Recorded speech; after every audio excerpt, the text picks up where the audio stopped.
The divorce papers hit the granite countertop with a finality that rang louder than any graduation bell. Mark adjusted his silk tie, refusing to make eye contact, and muttered, "I need a wife, Serena, not a perpetual student. I'm done carrying you." He walked out the door, convinced he had just cut loose a financial anchor. He had no idea that the student he just abandoned was exactly 45 minutes away from walking into a boardroom to sign the largest biotech acquisition deal of the decade. Mark thought he was divorcing a burden. He didn't realize he was divorcing a woman who was about to become a billionaire. The morning sun filtered through the sheer curtains of the apartment on West 81st Street in Manhattan, casting long, pale shadows across the living room. It was a Tuesday in May. Specifically, it was May 14th, Serena Vance's graduation day. For 3 years, Serena had subsisted on 4 hours of sleep a night, stale coffee, and the sheer force of will. Today, she was finally receiving her doctorate in biochemistry from Columbia University. It should have been a day of champagne and relief. Instead, the air in the apartment was thick enough to choke on. Mark Sterling, her husband of 5 years, stood by the kitchen island. He was dressed in his signature navy bespoke suit, the one he wore when he had to fire someone at his mid-level marketing firm. He checked his Rolex Submariner, a gift Serena had bought him with her savings 2 years ago, and sighed loud enough to be heard in the hallway. "Serena, are you even listening to me?" Mark's voice was calm, which made it worse. It was the voice of a man who had rehearsed this speech in the mirror. Serena stood frozen near the coffee machine, her hand trembling slightly as she held a mug that said, "Future CEO." She set it down slowly. "I'm listening, Mark. I'm just trying to understand the timing. Today? You're doing this today?" Mark picked up a manila envelope from the counter and slid it across the marble surface. It stopped inches from her hand. "There is no good time, Serena," he said, his tone dripping with condescending patience. "But frankly, I didn't want to sit through a 3-hour ceremony pretending to be proud of you for delaying adulthood for another few years." The words felt like a physical slap. Serena looked at him, really looked at him. He was handsome in a conventional, polished way, square jaw, expertly styled blonde hair, but his eyes were cold. They were the eyes of a man who looked at relationships like balance sheets. "Delaying adulthood?" Serena repeated, her voice barely a whisper. "Mark, I've been working on a synthetic protein sequence that could revolutionize how we treat autoimmune diseases. This isn't a hobby. This is my life's work." Mark laughed. It was a dry, humorless sound. "It's a science project, Serena. And while you've been playing in the lab, who has been paying the mortgage? Who has been paying for the dinners, the vacations? Me. I've been carrying us. And I'm tired. I want a partner who contributes to the real world, not someone chasing academic fantasies." He walked around the island, closing the distance between them, but he didn't reach out to touch her.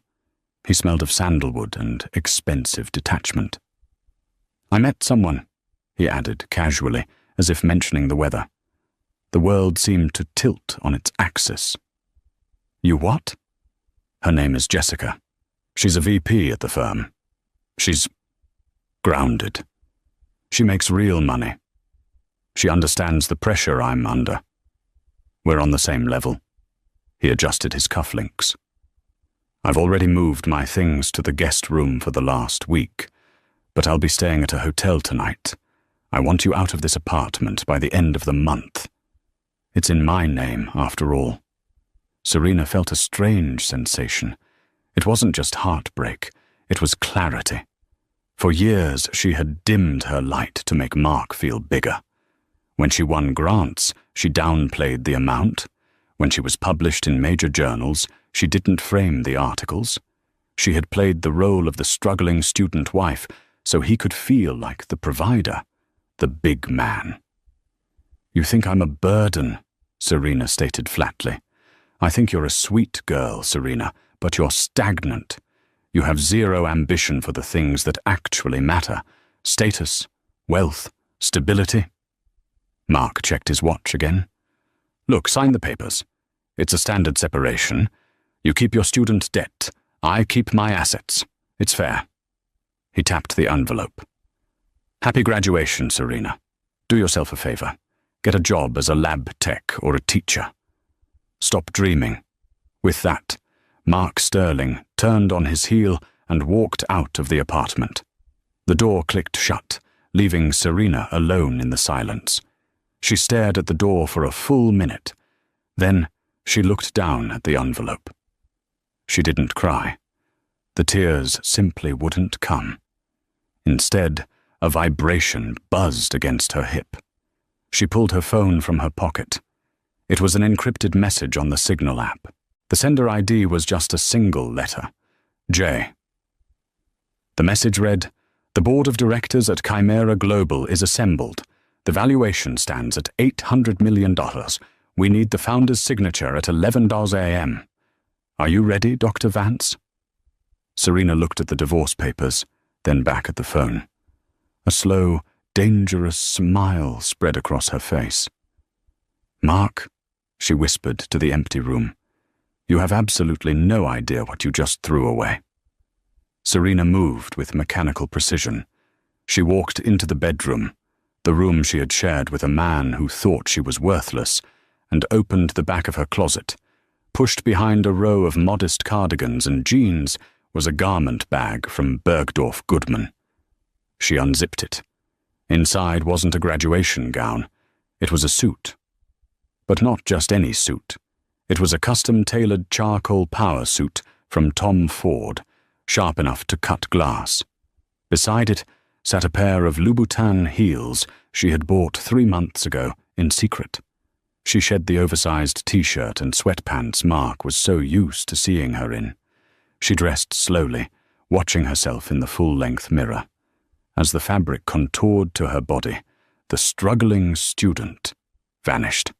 In her place stood the CEO of Vance Biosynth, a ghost company that had been operating in stealth mode for 24 months. While Mark thought she was studying late at the library, Serena had been in video conferences with investors in Zurich and Tokyo. While Mark thought she was writing a thesis, she was patenting a proprietary enzyme that could break down microplastics in the human bloodstream, a discovery that every major pharmaceutical company in the world was currently fighting to acquire. She applied a layer of red lipstick, Ruby Woo by MAC, and tied her hair back into a severe, elegant bun. She grabbed her battered leather satchel, dumped the contents on the bed, and transferred her laptop and the encrypted hard drive into a sleek Hermes briefcase. She walked back to the kitchen and picked up the divorce papers. She didn't sign them. Instead, she took a sticky note and wrote 3 words: "See you in court." She stuck it to the envelope and left it right where Mark had placed it. She walked out of the apartment building and hailed a cab. "Where to, miss?" the driver asked. "Columbia University first," Serena said, checking her phone. "Then 30 Rockefeller Plaza." The ride to the university was a blur of New York traffic. Serena's phone was blowing up with notifications, but she ignored them all except for one. It was from her attorney and business partner, David Cohen. "David, I hope you're sitting down. Chimera just upped the offer. They want exclusive rights to the Asian market too. They're offering an additional $50 million in stock options. Total deal value is pushing $850. Julian Thorne is flying in personally to shake your hand." Julian Thorne. The name sent a shiver through the industry.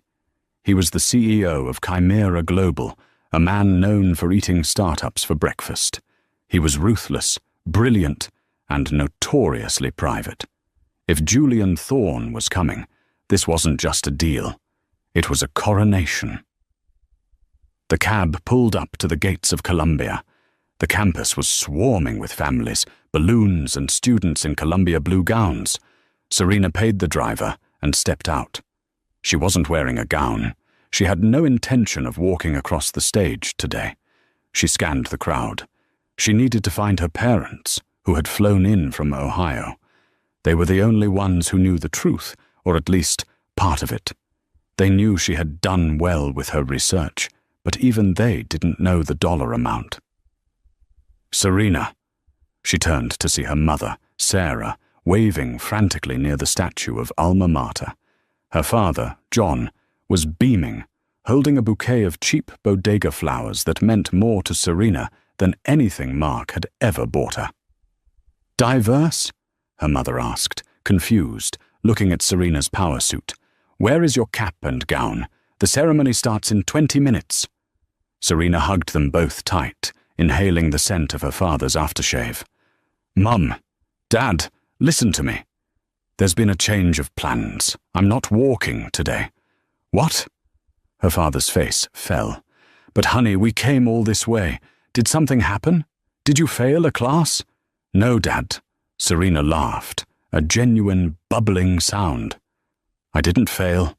I graduated weeks ago, technically. But something came up. Something life-changing." She pulled them into a quieter corner near the library steps. "You know that project I've been working on?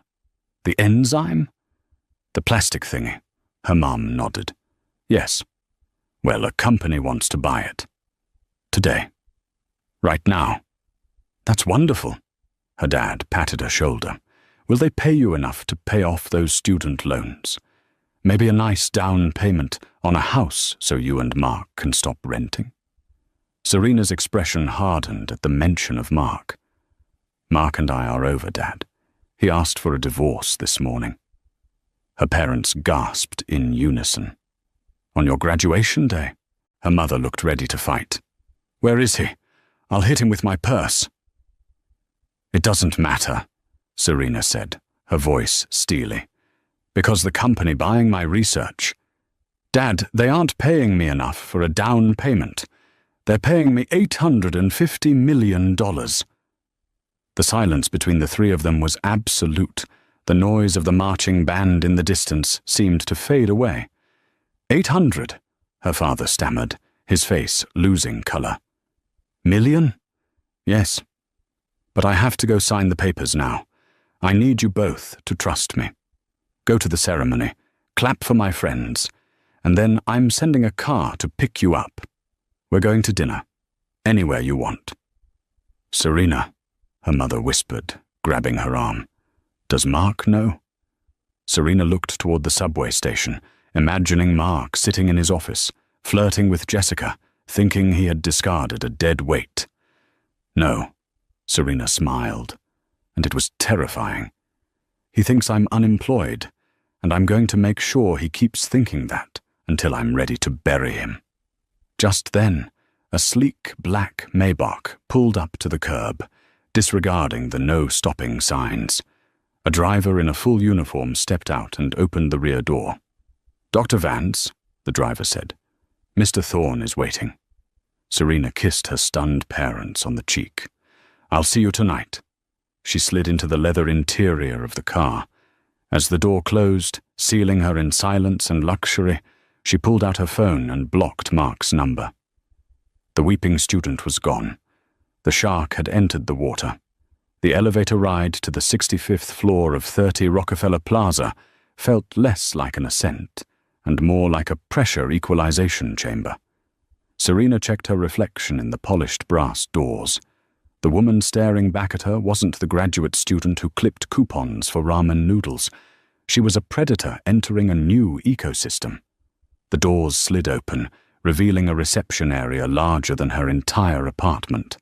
It was all minimalist Italian marble, abstract sculptures that looked dangerously expensive, and a silence so profound it felt heavy. "Dr. Vance, right this way." A receptionist with a headset that looked like jewelry gestured toward a set of double-frosted glass doors. Waiting outside the doors was David Cohen, her attorney. David was a pit bull in a pinstripe suit, a man who lived for high-stakes litigation, yet even he looked pale today. "You look terrified, David," Serena murmured as she approached. "I'm not terrified of the deal, Serena. I'm terrified of the man inside," David whispered rapidly. "Julian Thorne isn't just an investor. He's an apex predator. He doesn't just want the enzyme. He wants to own the mind that created it. He's going to test you. Don't flinch." "I'm done flinching for men," Serena said, her voice ice-cold. "Let's go." David pushed the doors open. The boardroom of Chimera Global commanded a panoramic view of Manhattan. Central Park stretched out like a green rug beneath them. But no one was looking out the windows. Around a 20-foot table made of reclaimed ancient Kari wood sat 12 men and 2 women representing the highest echelons of global finance and biotech. The air smelled of espresso and aggressive cologne. As Serena entered, the conversation ceased instantly. 14 pairs of eyes assessed her. They expected an academic, perhaps brilliant, but socially awkward in an ill-fitting suit. They didn't expect the vision in Tom Ford that walked in with the stride of a runway model and the eyes of a killer. At the head of the table sat Julian Thorne. He didn't stand up. He didn't need to. Julian Thorne, at 42, possessed a kind of dangerous magnetism that filled the room. He was darkly handsome, with eyes the color of a frozen lake, piercing, intelligent, and utterly devoid of warmth. He was tapping a solid gold fountain pen against the table in a slow, rhythmic beat. "Dr. Vance," Thorne said. His voice was a low baritone that seemed to vibrate in the floorboards. "You're late." It was a power move. She was exactly on time. "Mr. Thorne," Serena replied, gliding to the empty chair at the opposite end of the table, deliberately not taking the seat offered next to him. She placed her briefcase on the table with a decisive clack. "Punctuality is relative when you're holding the keys to the next trillion-dollar industry. I assume we can skip the pleasantries?" A ripple of surprised murmurs went around the table. Nobody spoke to Julian Thorne like that. Thorne stopped tapping the pen. A ghost of a smile touched the corner of his mouth. "Indeed. My analysts have spent the last 48 hours trying to tear your patent application apart. They failed. Your synthetic enzyme, Vance Protocol Alpha, actually works. It breaks down polyethylene terephthalate in the human bloodstream at a rate of 94% within 24 hours.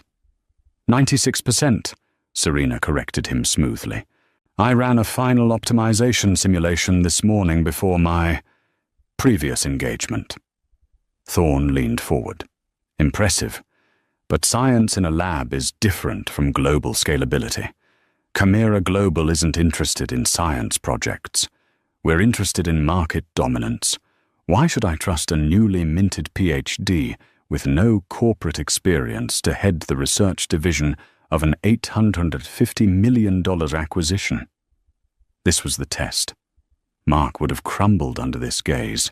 Mark would have stammered about his credentials. Serena leaned forward too, matching his intensity across 20 feet of rare wood. "Because, Mr. Thorne, I'm not just a scientist. I'm someone who spent 5 years starving in a basement lab while everyone told me it was impossible, all while managing a household for a man who thought my work was a cute hobby. I understand efficiency because I had to create greatness with 0 resources. You're not buying my corporate experience. You're buying my hunger, and right now, I'm starving." The silence stretched for 5 agonizing seconds. Thorne stared at her, his cold eyes assessing every micro-expression on her face. He was looking for fear. He found none. Thorne slowly capped his gold pen. He stood up. The entire room seemed to hold its breath. "Gentlemen, ladies," Thorne said, his eyes never leaving Serena's, "give us the room." It wasn't a request. The 12 executives and David Cohen scattered like cockroaches when the lights turn on. Within 30 seconds, Serena Vance and Julian Thorne were alone in the vast boardroom. Julian Thorne walked slowly around the table. Up close, he was even more intimidating. He was taller than he looked, and he moved with the coiled grace of a panther. He stopped a few feet from Serena, leaning casually against the window, the city sprawling below him. "You're angry, Dr. Vance," Thorne observed quietly. It wasn't an accusation, it was a statement of fact. "Is that relevant to the acquisition?" Serena asked, keeping her guard up. "It's entirely relevant. Emotion drives innovation, or it destroys it. I need to know which kind of anger you have. Is it the kind that burns the house down, or the kind that builds an empire out of the ashes?" Serena thought about Mark. She thought about the divorce papers sitting on their kitchen counter. She thought about Jessica's smug existence.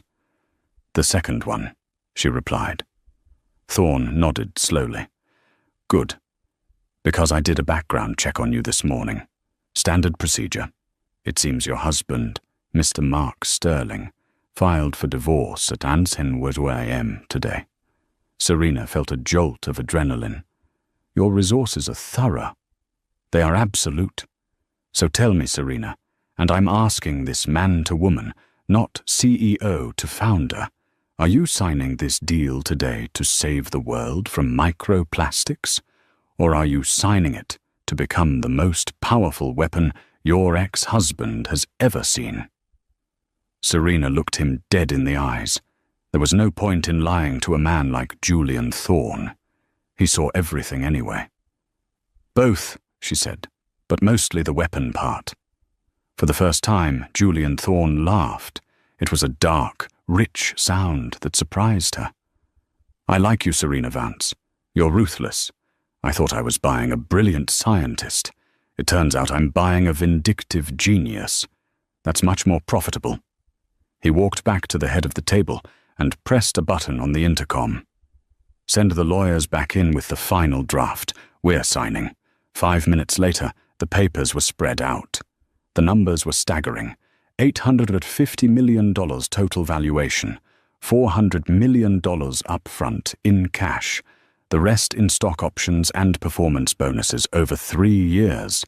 Serena would retain a 10% stake and remain as Chief Scientific Officer with a salary of $2 million a year. Her hand didn't shake as she picked up the pen. She signed her name, Dr. Serena Vance. With that signature, the struggling student ceased to exist. She was now one of the wealthiest self-made women in New York City. David Cohen looked like he might faint from relief. Thorne merely popped open a bottle of vintage Dom Perignon that had appeared from a hidden refrigerator. He poured 2 glasses and handed one to Serena. "To partnerships born in hell," Thorne toasted, clinking his glass against hers. The champagne tasted like victory. Cold, sharp, and expensive victory. While Serena was sipping $100 bubbly in a penthouse boardroom, Mark Sterling was checking into the Standard Hotel in the meatpacking district. The room was overpriced and trendy, exactly the kind of place Mark thought successful men stayed. He threw his suit jacket on the bed and loosened his tie, a profound sense of relief washing over him. He picked up his phone and dialed. "Hey, baby," he murmured when Jessica answered. "Did you do it?" Jessica's voice was husky. She was currently in her office at Mark's firm, pretending to work on a spreadsheet. "It's done. I dropped the bomb this morning. God, you should have seen her face. She looked like a kicked puppy. I almost felt bad." "Almost?" Mark laughed, pouring himself a whiskey from the minibar. "Did she cry?" Jessica asked cruelly. Surprisingly, no. She just stood there, in her pajamas, looking pathetic. "I told her to be out by the end of the month. Finally, Jess. No more dead weight. No more financing her endless studies. We're free." "Good," Jessica purred, "because I booked us a table at Le Bernardin tonight to celebrate. It's going to cost a fortune." "Baby, I just shed a major financial liability. We can afford it. I'm the man of the house now. I make the real money." Mark hung up, feeling like the king of New York. He walked to the window and looked out at the city. He felt lighter, unburdened. He had traded in an old, boring model for a sleek, new, ambitious one. His phone buzzed with an email notification. It was an automated alert from his bank.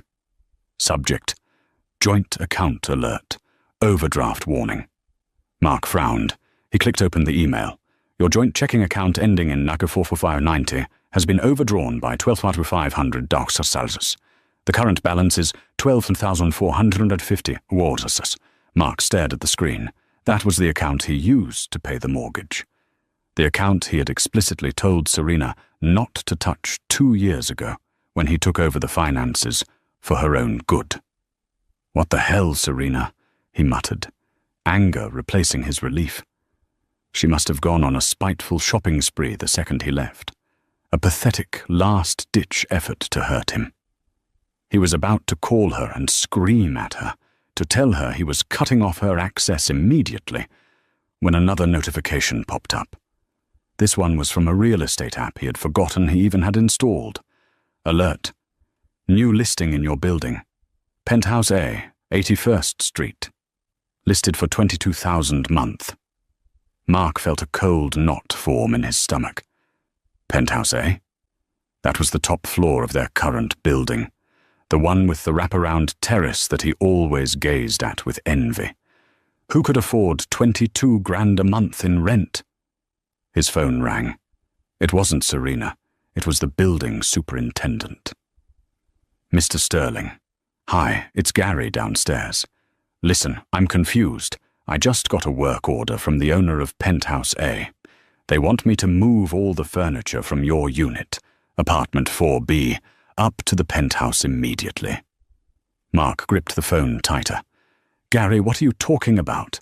I didn't rent the penthouse, and I certainly didn't authorize moving my furniture." "Well, that's the thing, Mr. Sterling. The lease wasn't signed by you. It was signed about 20 minutes ago by Dr. Vance. She paid a full year's rent up front, in cash. She said to move her things up and to leave yours on the curb." Mark Sterling drove his leased BMW X5 like a maniac up Amsterdam Avenue, weaving through taxi traffic and blasting his horn. The euphoria of his freedom had evaporated, replaced by a frantic, clawing confusion. Gary must be insane, Mark thought, his knuckles white on the steering wheel. Serena doesn't have $20, let alone 20,000. She probably forged a check. She's having a breakdown. "That's it," she snapped. He clung to this theory because the alternative was too terrified to entertain. The alternative was that the universe had shifted beneath his feet without his permission.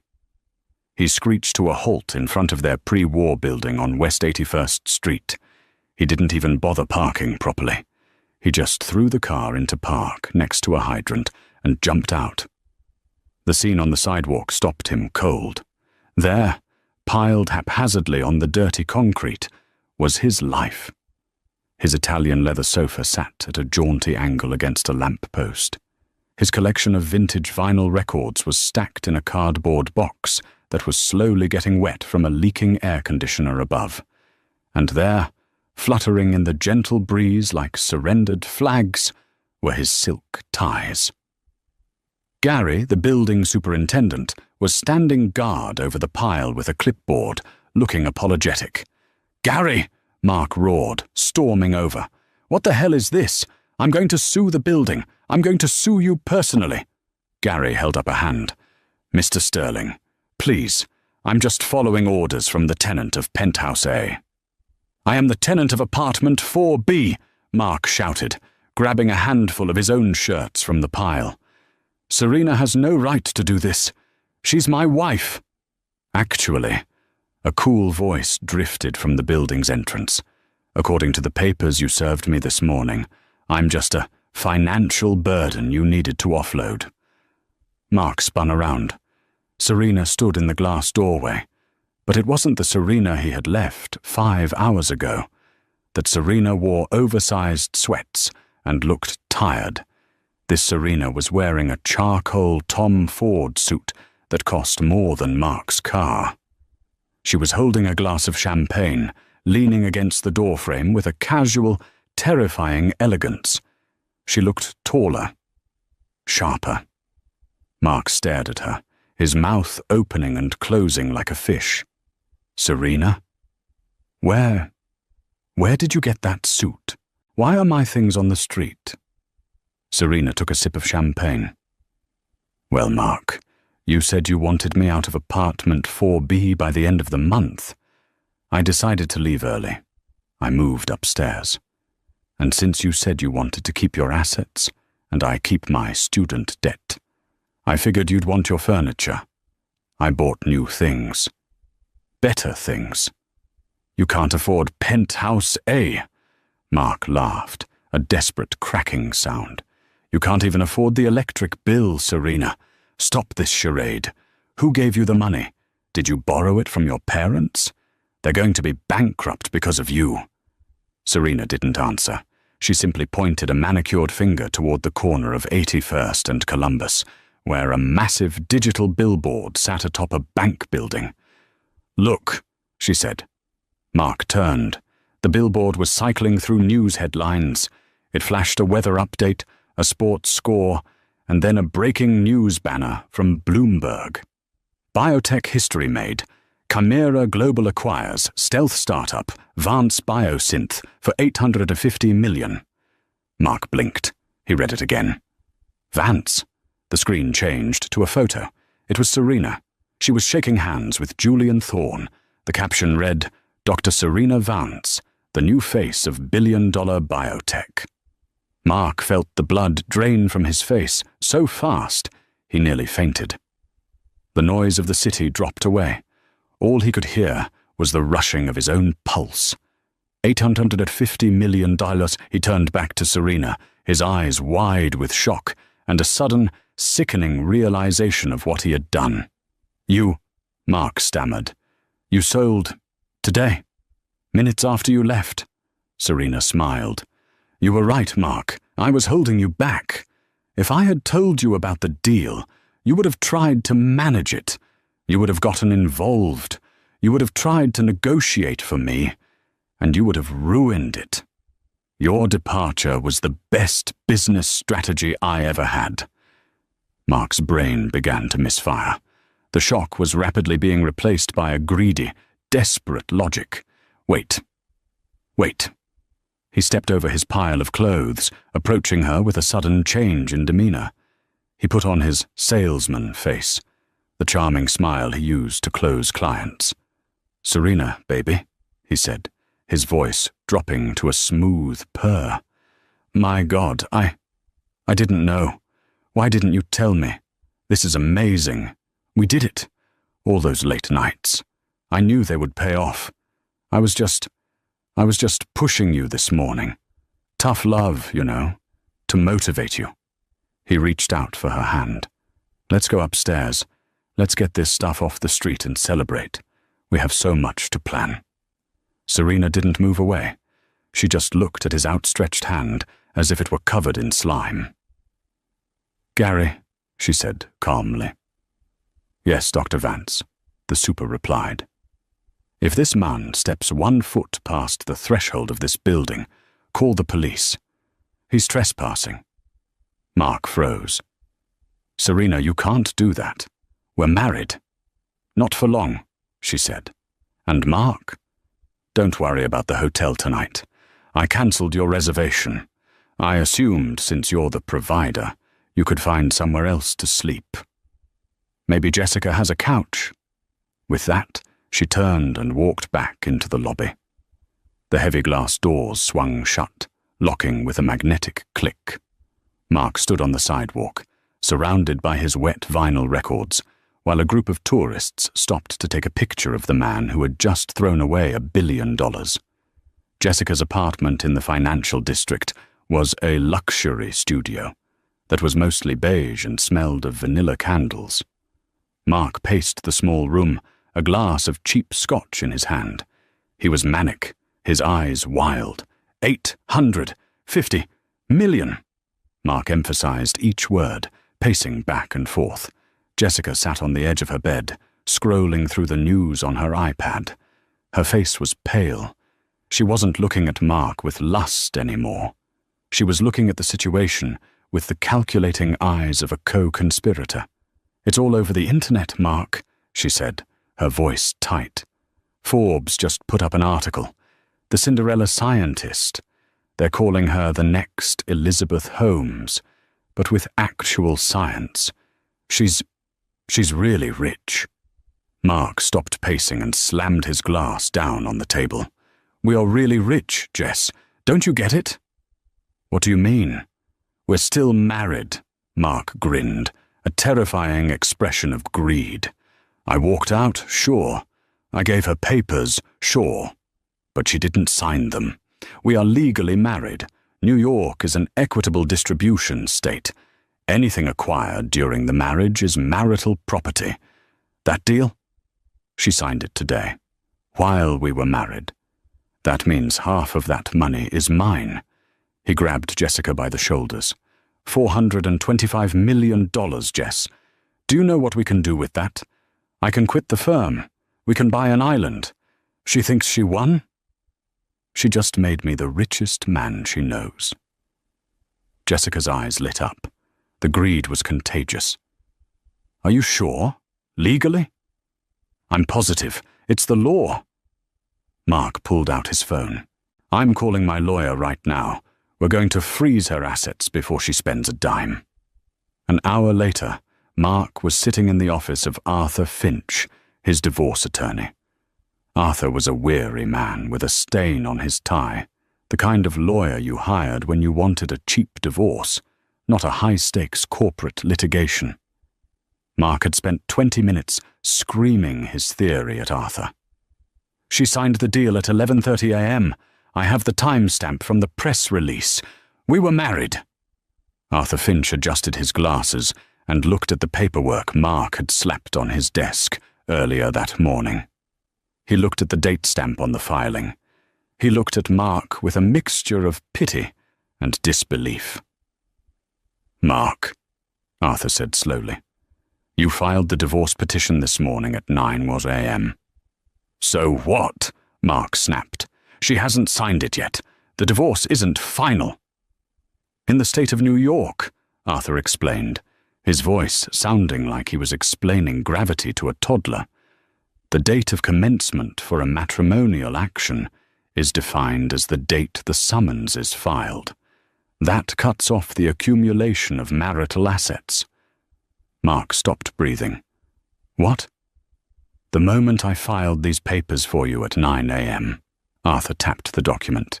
"The economic partnership of your marriage effectively ended in the eyes of the court. Any debt she incurs after 9 a.m.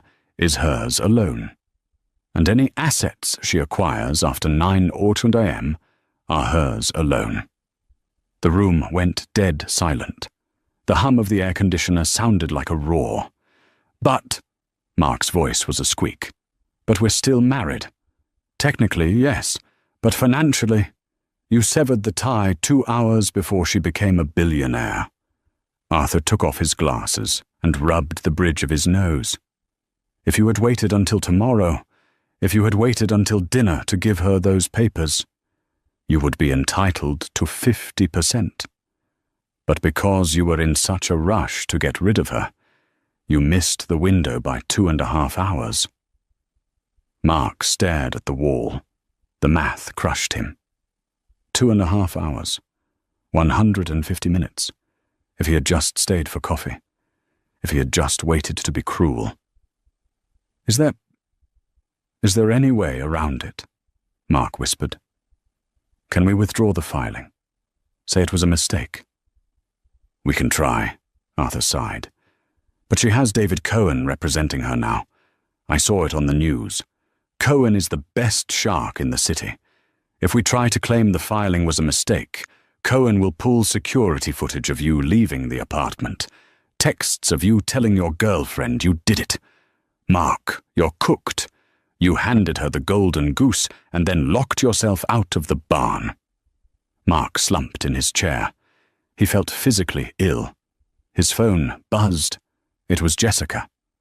Jessica, my friend in HR just told me Serena Vance just bought a 51% controlling stake in our marketing firm.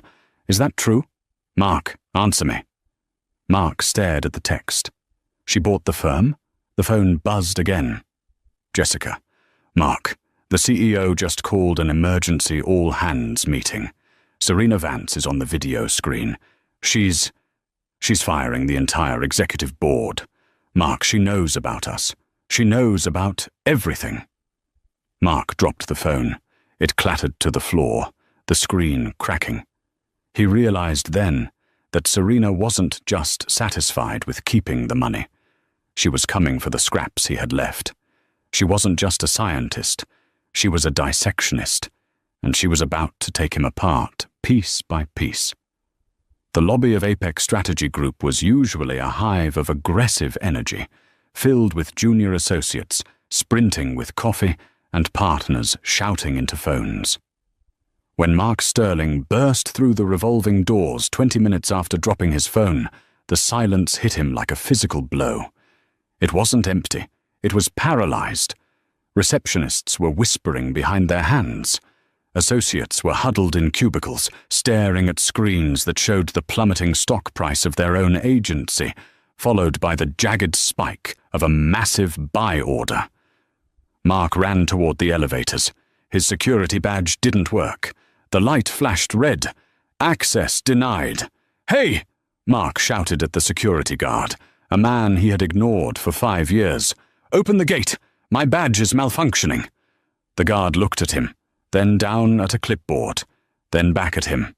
"It's not malfunctioning, Mr. Sterling. Your clearance has been revoked, pending the emergency board meeting. You'll have to take the freight elevator to the conference floor. Escorted." Mark felt the humiliation burn his neck. "I am a senior vice president." "Not anymore, buddy," the guard muttered, stepping out from behind the desk. "Come with me."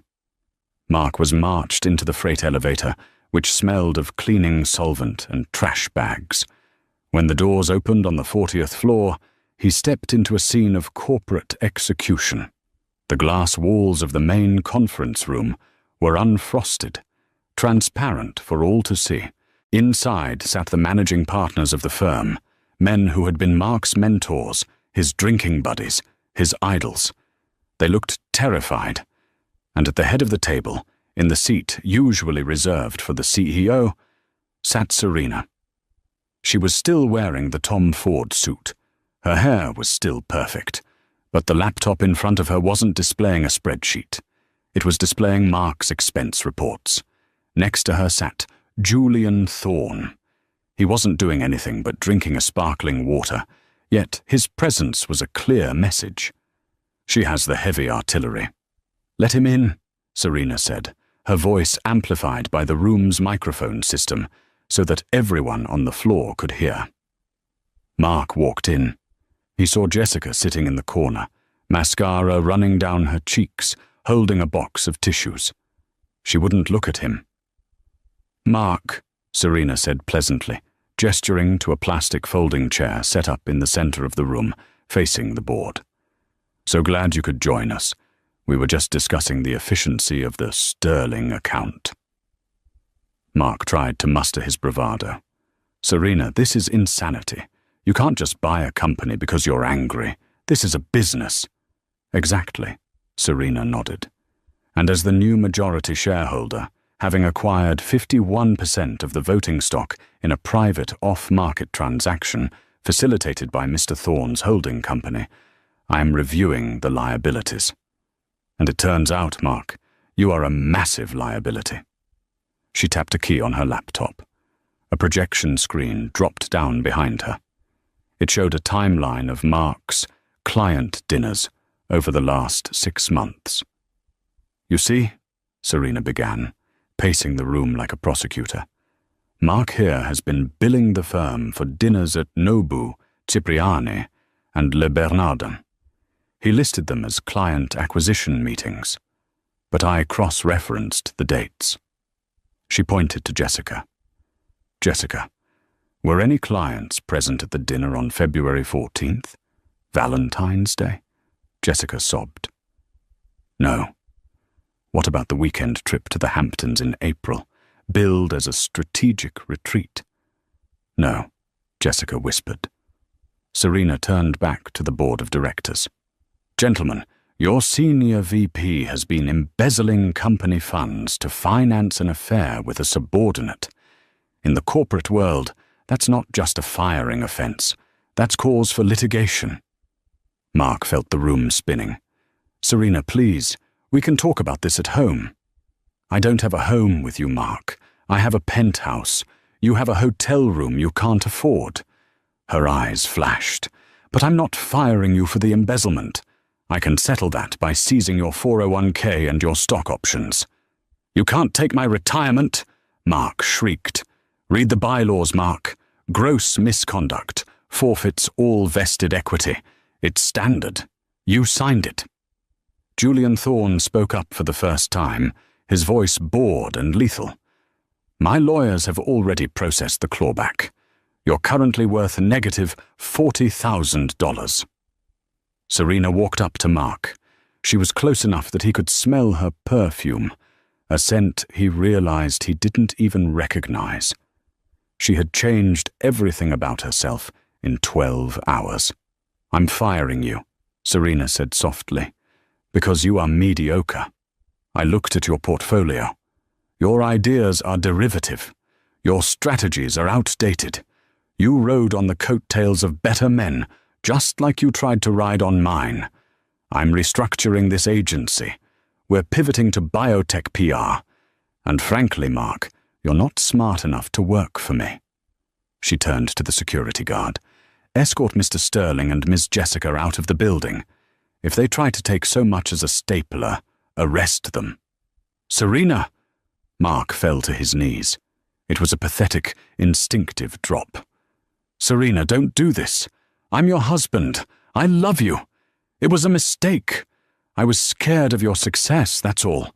I was insecure. We can fix this, with your money and my connections. Serena looked down at him. There was no hate in her eyes anymore, just a profound, empty pity. You don't have connections, Mark, she said. You have acquaintances who tolerated you because you had an expense account. Those are gone now. She turned her back on him. Get him out of my sight. As the guards dragged Mark Sterling out of the office he had once strutted through like a king, he saw the employees, the receptionists, the interns, the assistants he had ignored or belittled. They weren't looking away. They were watching, and some of them, the brave ones, were smiling. 6 months later, the New York Public Library was illuminated in purple and gold lights. It was the night of the Chimera Global Innovation Gala, the most exclusive ticket in the city. The paparazzi line was 3 deep, cameras flashing like lightning storms as limousines deposited senators, tech moguls, and movie stars. It was raining, a cold, miserable November rain. Across the street, standing under the awning of a bodega, a man in a wet raincoat watched the procession. Mark Sterling looked 10 years older. His hair was thinning, and the blonde was fading into a dull grey. He wasn't wearing a bespoke suit. He was wearing off-the-rack slacks and a coat he had bought at a thrift store. The last 6 months had been a lesson in gravity. After the firing, the industry blacklisted him. Serena hadn't just fired him. She had made the evidence of his embezzlement public record. No reputable firm would touch him. He had lost the apartment. He had sold the BMW. Jessica had left him 3 days after the firing, calling him a loser before blocking his number and moving back to Ohio. Mark was currently working as a shift manager at a logistics warehouse in Queens. He spent his days yelling at forklift drivers and his nights eating microwave dinners in a basement studio apartment that smelled of mold. But tonight, he was here. He had read that Serena was the guest of honor. He didn't have a plan. He just had a fantasy, a delusion that if he could just see her, just talk to her, he could remind her of the good times. He could convince her that he had learned his lesson. He needed a lifeline. A roar went up from the crowd. A silver Rolls-Royce Phantom pulled up to the red carpet. The door opened and Julian Thorne stepped out, looking dapper in a velvet tuxedo. He turned and offered his hand to the passenger. Serena Vance emerged. She was breathtaking. She wore a gown that looked like it was woven from liquid silver, shimmering with every movement. She radiated power. She wasn't just wealthy, she was important. She was a titan. Mark felt a pull in his chest so strong it nearly doubled him over. That was his wife. Technically, the divorce had been finalized 2 months ago, but in his mind, she was still his. He pushed off the wall and ran across the street, dodging traffic. "Serena!" he screamed. "Serena!" The security detail was on him instantly. 2 massive men in earpieces intercepted him before he could even reach the velvet rope. "Back off, sir," one of them growled, shoving Mark back toward the gutter. "No, I know her. That's my wife. Serena!" Mark flailed, his raincoat flapping. "Serena, it's me. It's Mark." Serena paused on the red carpet. The flashbulbs popped frantically. She turned her head, scanning the darkness beyond the lights.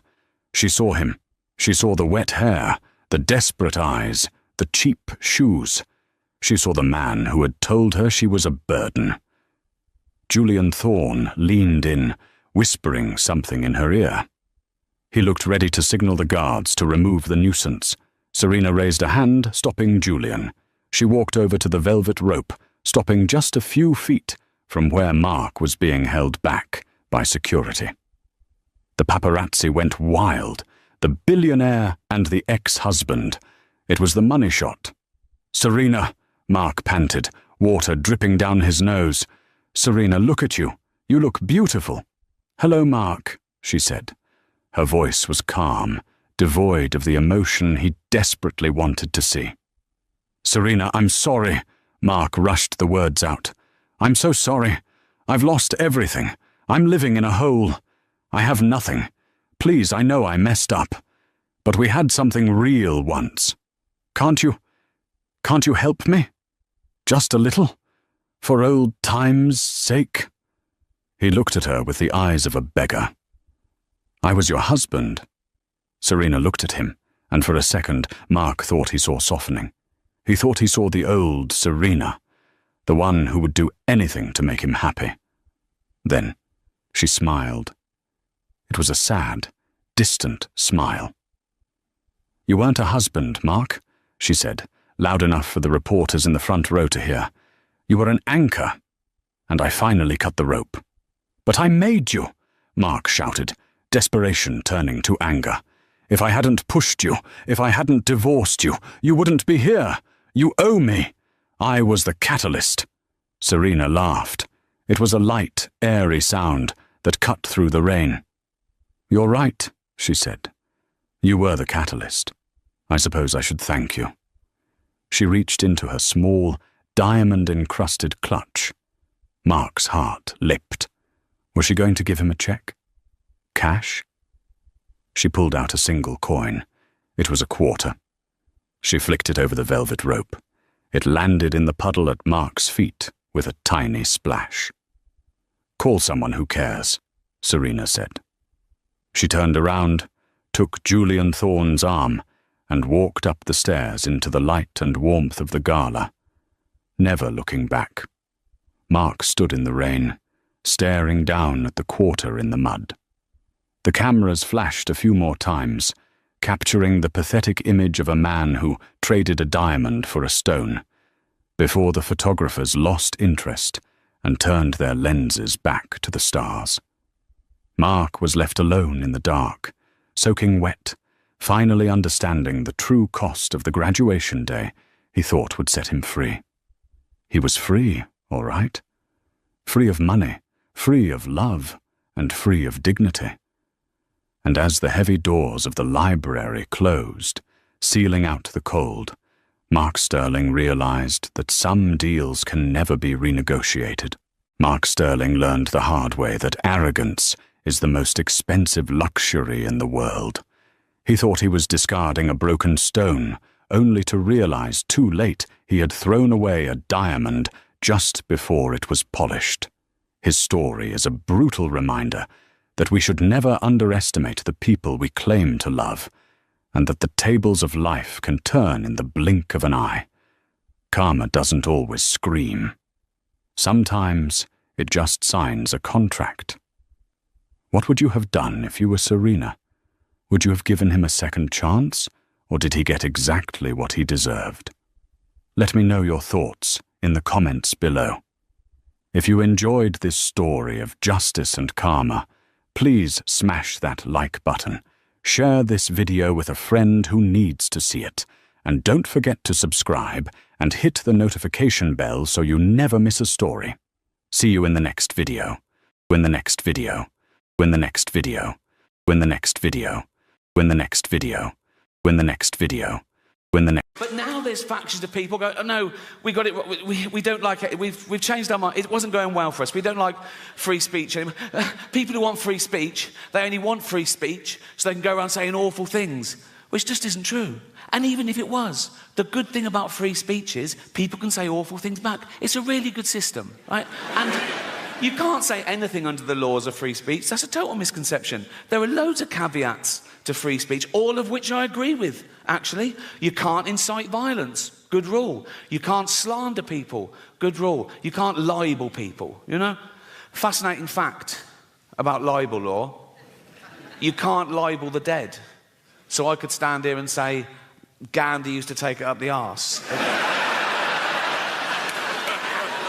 If I wanted. Which I do.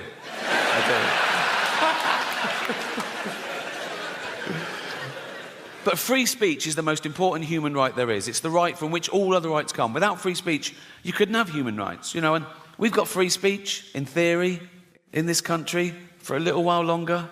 We can criticise the government, we can criticise the police, but we should give props to a country that allows us to do that, because we're the envy of some countries. In some countries, you criticise the police, you get beaten up, or worse. You criticise the government, you can be thrown in jail for life, you know. So they flee their oppression, quite rightly. You know, so would you. They flee their oppression, and they come here, they go, we want to come to England. We go, why? They go, free speech. We go, come on in, welcome. What are you going to do now? We're going to go on a march. What are you going to say? How shit England is. Cheers. Thank you. Thank you. That is their right.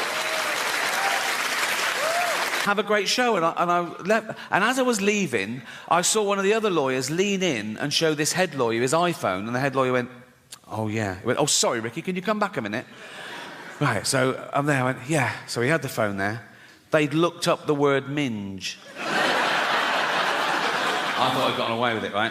So it's now like I'm getting told off. And the head lawyer said, now it says here that the word minge is a derogatory term for female genitalia. I went, well, yeah, it's a slang word for vagina in England. You don't even use it here, do you? He went, no, we don't, but we go around the world, and with due diligence, now we know it's derogatory, we'll have to bleep that word live. I went, don't bleep the word, like, because people at home won't know what I've said. It'll ruin I said, it's literally the punchline. He said, if it's derogatory, I have to... I said, well, what word could I use that you wouldn't bleep? And he went, well, you could say vagina. I went, I'm not saying vagina, right?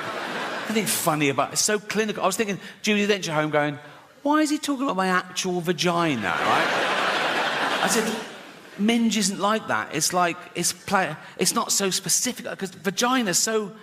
Where's your vagina? There, right? Where's your minge? There. It's like...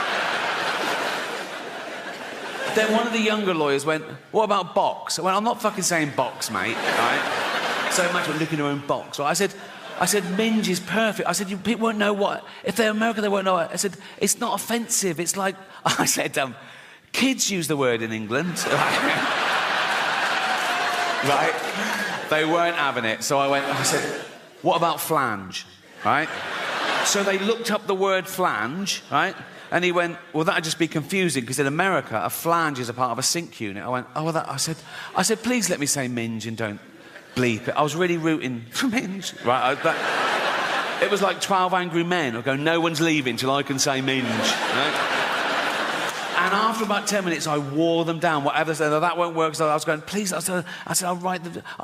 You won't get any complaints and all this sort of. And eventually, the head lawyer went, okay, you can say minge. I went, and you won't bleep it. He went, no, we won't bleep it. I went, you promise? He went, yes. And I left. I knew they would. And they fucking did, right? So, when I said minge, I pointed.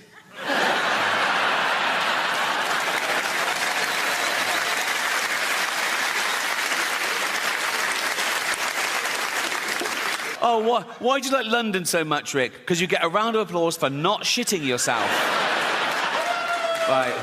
But that's the next phase now. I reckon it's the next 10 years that I will. But as of now, my arsehole has never let me down. Very underrated, the human arsehole. Everyone goes, oh, the human brain, the greatest computer known to man. All the human liver can regenerate itself. Your arsehole is working 24/7. Even when you're asleep, it's like that. You're not coming out. You're not coming out. You're not coming out. Nope. You're not coming out. And you're not coming in.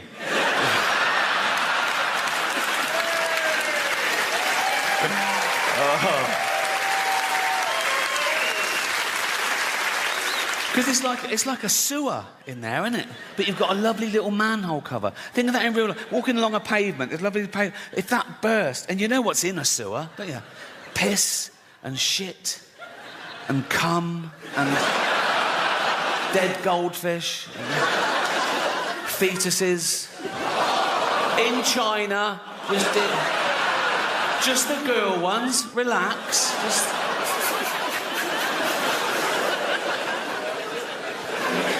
I'm at that age now as well, because I'm in entertainment. People say, oh, you can have a facelift. I go, no.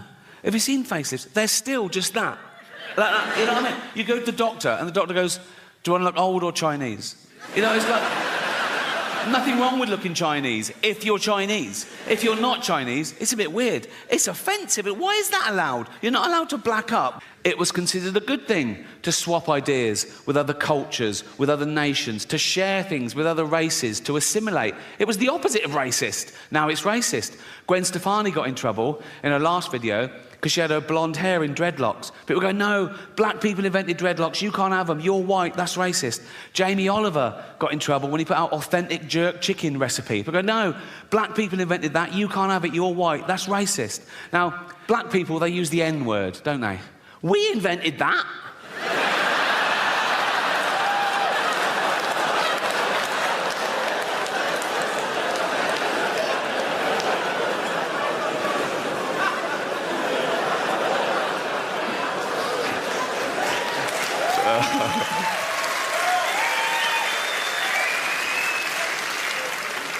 That's the one, isn't it? That's the one.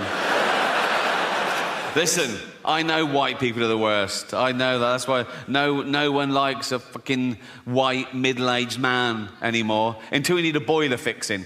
Then it's get the bald bloke round now. Critical race theory, have you heard of that? Being taught in schools now, particularly in trendy areas like LA, right? Just like 5-year-old kids and 6-year-old kids.